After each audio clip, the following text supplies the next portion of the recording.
Gold, trusted gold buyers. మీరు తాకట్టు పెట్టిన బంగారాన్ని విడిపించి ఈ రోజు ఉన్న మార్కెట్ ధరకు కొనబడను. ఫైనాన్షియల్ మ్యాటర్లో రేప్ కేసులు పెట్టి బాధలు పెడతారు. ఇద్దరు ఇష్టపడి కమిట్ అయిపోయి ఇక్కడ ప్రేమించి పెళ్లి చేసుకుంటానని చెప్పినవాడు ముందు తొందరపడి షాపు మీరు ఒక సామాన్యుడు షాప్ అద్దెకిస్తాడు, అద్దె మీద బతుకుతాడు. ఆ షాప్ని ఖాళీ చేయించమంటే వాడు ఏమంటాడంటే గుడ్ విల్ ఇస్తాను ఖాళీ చేస్తాను అంటాడు. ఆ గుడ్ విల్ కూడా ఆకాశానికి దీంట్లో ఉంటాయి, వాళ్ళు ఇవ్వమంటారు, వాడు ఖాళీ చేయని అంటాడు. సరే, యాక్చువల్గా ఇందాక అదే ప్రాసెస్ మనం చెప్పింది. షాప్స్ విషయానికి వచ్చేసరికి వాళ్ళు పెట్టిన టైం పీరియడ్ ఉంటుంది. మీకు హౌసెస్లో కానీ ఫ్లాట్స్లో కానీ రెంటల్ అగ్రిమెంట్ అంటాం. బిజినెస్ పెట్టేటప్పుడు వాళ్ళతో లీజ్ అగ్రిమెంట్ చేసుకోవడం ఉంటుంది. అది 3 years 5 years ఇచ్చినప్పుడు వాళ్ళు ఎన్ని ఇయర్స్ నుంచి అక్కడ ఉంటున్నారు అనేది ఉంటుంది. గుడ్ విల్ ఇచ్చి ఖాళీ చేయించమని ఎక్కడ ఉంటుంది. ఎందుకంటే ఏదైతే లీజ్ అగ్రిమెంట్ లేదో వీళ్ళకి లైబిలిటీస్ తక్కువ ఉంటాయి, వాళ్ళకి తక్కువే ఉంటాయి. సో వాళ్ళు డిమాండ్ చేస్తున్నట్లు లెక్క ఖాళీ చేయడానికి. మీరు అన్నట్లు ఇప్పుడు క్రిమినల్ కేసులు ఫైల్ చేసుకోవడానికి ఉంటుంది.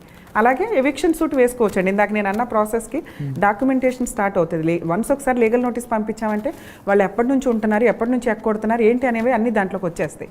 సో దాన్ని వాళ్ళు యాక్సెప్ట్ చేయాల్సింది. కాకపోతే కోర్టులో కేసు నడుస్తున్నంత కాలం ఉండగలుగుతాడు.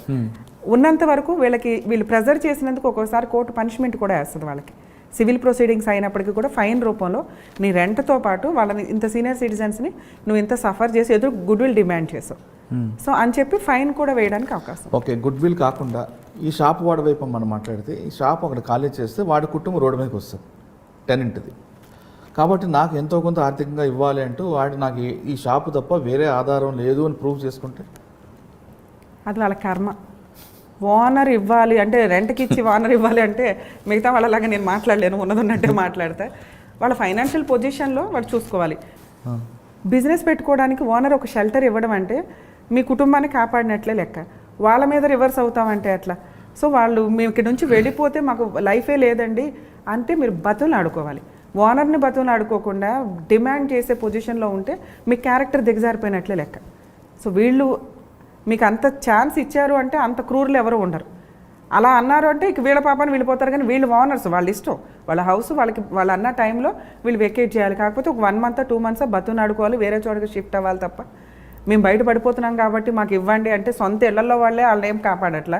ఓనర్కి ఏం పని, వీళ్ళకి కాంపెన్సేట్ చేసి బయటికి పంపించడానికి కాంపెన్సేట్ చేస్తారండి. ఎప్పుడంటే వీళ్ళు లీజ్ అగ్రిమెంట్ రాసుకొని కరెక్ట్గా వాళ్ళు డెవలప్మెంట్ అవుతున్న టైంలో మాకు అర్జెంటుగా కావాలి వెకేట్ చేయండి అని. అటువంటి అప్పుడు టెనెంట్ కనుక కేసు ఫైల్ చేసుకుంటే లీజ్ అగ్రిమెంట్ కంప్లీట్ అయ్యేదాకా వెకేట్ చేయమని రైట్స్ ఓనర్కి ఉండవు.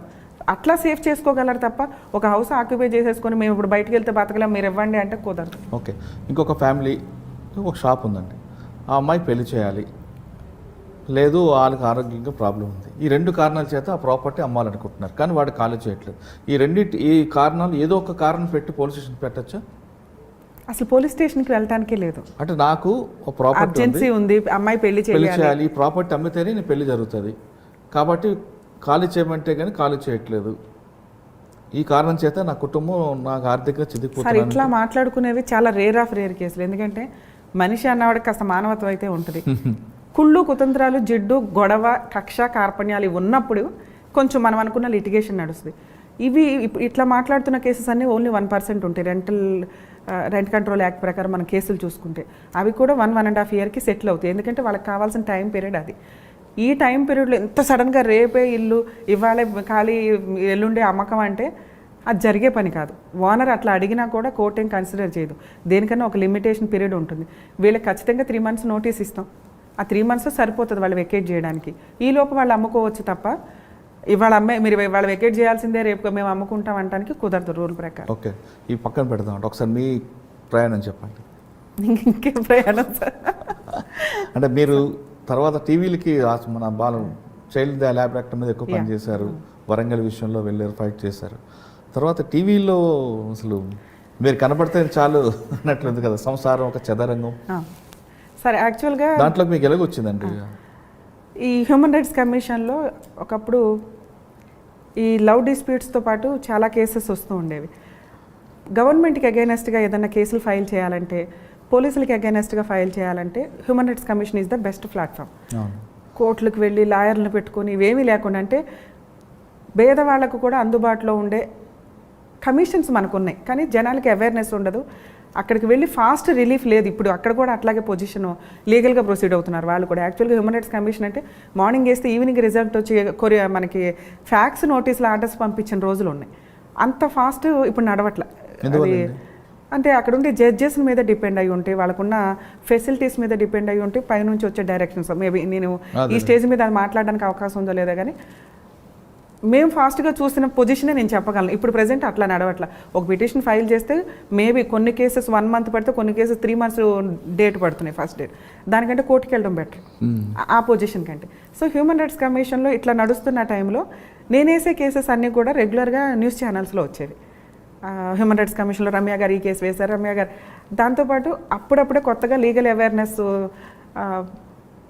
ప్రోగ్రామ్స్ నడుస్తున్నాయి. TV5లో కానీ, NTVలో కానీ, వనితా టీవీలో, వాటిలో రెగ్యులర్ వెళ్తూ ఉండేదాన్ని. అలా నడుస్తూ ఉండగా జయసుధ గారిది మా టీవీలో అందమైన జీవితం అని ఒక ప్రోగ్రామ్ చేశారు డైరెక్టర్ భారతి గారు, భారతి కృష్ణ గారు. వాళ్ళు అడ్వకేట్స్ని చూస్ చేస్తూ ఉంటే ఈచ్ ఎపిసోడ్కి ఒక అడ్వకేట్ని పెట్టుకున్నారు వాళ్ళు. ఒక ఎపిసోడ్కి నేను వెళ్ళాను. నేను మాట్లాడిన 5 minutes ఆ రోజు ట్రోల్ ఫుల్. ఎంత రికగ్నైజేషన్ వచ్చిందంటే ఆ జయసుధ గారితో చేసిన ప్రోగ్రామ్. ఒక కలరు, ఒక అపీరెన్సు, ఏమి బ్యాక్గ్రౌండ్ అసలు ఈ రోజుకి నేను సెటిల్ అయ్యానంటే ఓన్లీ నా ఇండివిజువల్ బ్యాక్గ్రౌండే లేదు. సెల్ఫ్ హానెస్టీ ప్రాక్టీసు, ఉన్నట్టు మాట్లాడడం, నిజాయితీగా వెళ్ళటం. ఫ్రీగా చేసే కేసులు ఫ్రీగాను చేస్తాను, ఫీజులు తీసుకునే చోట నేను పర్ఫెక్ట్గా చేస్తాను కాబట్టి నా ఫీజు ఇంతే. అది కొన్ని కేసులు అరే రమ్య గారు ఏంటి ఇంతే తీసుకున్నారు అనుకోవచ్చు, కొన్ని కేసులు రమ్య గారు ఎందుకంటే వర్త్ అంత ఉంటుంది, వేరే చోటుకి వెళ్తే అంతకంటే ఎక్కువ అవుతాయి, అది నా క్లయింట్స్కి తెలుసు. సో ఆ హానెస్టీ ఏదైతే ఉందో నేను ఆ రోజు షోలో మాట్లాడింది డైరెక్టర్కి, వాళ్ళ వైఫ్కి బాగా నచ్చి ఆ నెక్స్ట్ సుమలత గారితో ఒక 500 episodes సంసారం ఒక చదరంగం ప్రోగ్రాం పెట్టుకున్నారండి. ఆ ప్రోగ్రామ్కి పూర్తి కాంట్రాక్ట్ నేను, మొత్తం ఆ ఎపిసోడ్స్ అన్నీ నావి. ఎంత బాగా వెళ్ళిందంటే నిజంగా సుమలత గారిని నేను హోస్ట్ చేసిన వాళ్ళ గెస్ట్లు ఎవరైతే ఉంటారో వాళ్ళలో సుమలత గారు బెస్ట్ అని నేను అనుకుంటున్నాను. అంత సీనియర్, మేబీ ఈ జనరేషన్ వాళ్ళకి తెలియకపోవచ్చు కానీ అంత సీనియర్ ఆర్టిస్ట్ అయ్యుండి కూడా వాళ్ళ ఇంట్లో వాళ్ళు, అది నేను ఇంకా హ్యాపీగా ఫీల్ అయ్యేదంటే వాళ్ళ ఇంట్లో వాళ్ళు కానీ, వాళ్ళ వర్కర్స్ కానీ, వాళ్ళ డ్రైవర్లు కానీ నన్ను చూడడానికి షోకి వచ్చేవాళ్ళు. ఆవిడ అనేది రమ్య నిన్ను చూడడానికి వస్తున్నారు వాళ్ళు అని. నేను వచ్చి ఆ 15-20 minutes ఎపిసోడ్ చాలా బాగా ఇదయ్యాది. ఆవిడ ఏ రోజు కూడా రమ్య గారిని తగ్గించండి ఇది అని ఎప్పుడు అనలా, అది నాకు తెలుసు. ఎందుకంటే డైరెక్టర్ కూడా పూర్తి ఫ్రీడమ్ ఇచ్చేసారు నాకు. షో అంత బాగా వెళ్ళింది. ఎందుకంటే మా స్టేజ్లో మేము అక్కడికి వచ్చే వాళ్ళందరూ కూడా కొంతమంది అంటారా వాళ్ళ పిలవండి, వీళ్ళని పిలవండి, సెలబ్రిటీలను పిలవండి, దమ్ముంటే వీళ్ళకి సెటిల్ చేయడం, అవి ఏవి ఫాల్స్ కేసులు కాదు. హానెస్టీగా పేదవాళ్ళు ఎవరైతే ఉంటారో, మిడిల్ కోర్టుల చుట్టూ వెళ్ళలేక, అడ్వకేట్స్ని పెట్టుకోలేక వెక్స్ అయిపోయిన ఎవరైతే ఉంటారో వాళ్ళు అక్కడికి వచ్చేవాళ్ళు, అవన్నీ హానెస్టీ కేసులే, అక్కడికక్కడ సెటిల్ చేసేవాళ్ళం. మ్యాక్సిమం మా ఎపిసోడ్స్ ఎట్లా ఉండేయంటే నేను అగ్రిమెంట్స్ కూడా రాసేదాన్ని, ఇట్లా సెటిల్మెంట్ అయిందని కలిపి పంపించడానికి ఎక్కువ చూసేవాళ్ళం. ఇన్ కేసు లేదంటే సెటిల్ చేసి అడ్వకేట్స్కి రిఫర్ చేయించేవాళ్ళం, వాళ్ళు వేరే వాళ్ళ నుంచి వస్తారు కాబట్టి. సో అట్లా సెటిల్ చేసాం. అది 500 episodes అయిపోయినాక మా టీవీలో అయిపోయిందండి. ఏది బిగ్ బాస్ షోస్ వల్ల వాళ్ళదే ఇంకా ఆగిపోయింది. తర్వాత రోజా గారితో, జీవిత గారితో బతుకు జట్కా బండిలో కూడా మధ్యలో ఎపిసోడ్స్కి వెళ్తూ చేసేదాన్ని. అంటే మీరు ఆ కార్యక్రమాలు వచ్చిన వాళ్ళకన్నా సెటిల్ చేశారు, కానీ బయట ఎప్పుడైనా మీరెవరు సెటిల్ చేయడానికి ఎవరైనా క్వశ్చన్ చేస్తే మీరు సమాధానం ఏంటి? సార్, లోక్ అదాలత్ అనేది చేయగలిగే కెపాసిటీ ఉండి ఎవరైనా కానీ ఫ్రీగా పబ్లిక్కి ఏమి డిమాండ్ చేయకుండా పబ్లిక్కి సర్వీస్ చేసే రైట్స్ ఉంటాయి. అది లోక్ అదాలత్ అవ్వచ్చు, NGOs అవ్వచ్చు, ఇట్లా ప్రోగ్రామ్ అవ్వచ్చు. వాళ్ళకి ఇష్టం లేకుండా ఫోర్సిబుల్గా తీసుకొచ్చే రైట్స్ ఎవరికి లేవు, లోక్ అదాలత్కి లేదు. లోక్ అదాలత్ అంటే ఈక్వల్ టు జడ్జెస్ ఉంటారు, అక్కడ అడ్వకేట్స్ ఉంటారు. అట్లాగే NGOsకి ఫోర్సిబుల్గా తీసుకొస్తే NGOs మీద కంప్లైంట్ ఇవ్వచ్చు. అలాగే టీవీ ఛానల్స్ వాళ్ళు ఇష్టపడి మాకు న్యాయం చేయండి మేము ప్రోగ్రామ్, ఎందుకంటే అది చేసి డబ్బులు కలెక్ట్ చేశారు కదా, అదొక రేటింగ్ తెచ్చుకున్నారు కదా అంటే అటువంటి ఇన్సిడెంట్లు ఉన్న వాళ్ళు ఎక్కడెక్కడో ఉంటారు, వాళ్ళు రాలేరు అక్కడ దాకా. సో వాళ్ళకి అది ఒక ఎగ్జాంపుల్గా ఉంటుంది అనే దాని మీద వీళ్ళు టీవీలో ప్రోగ్రామ్ చేసి న్యాయం చేస్తున్నారు. సో అలా చేయకూడదు అని మేము ఎప్పుడూ ఫేస్ చేయలేదు. నేను అది కూడా చదువుకున్నా, యాక్చువల్గా ఇలా చేసే రైట్స్ ఉన్నాయా.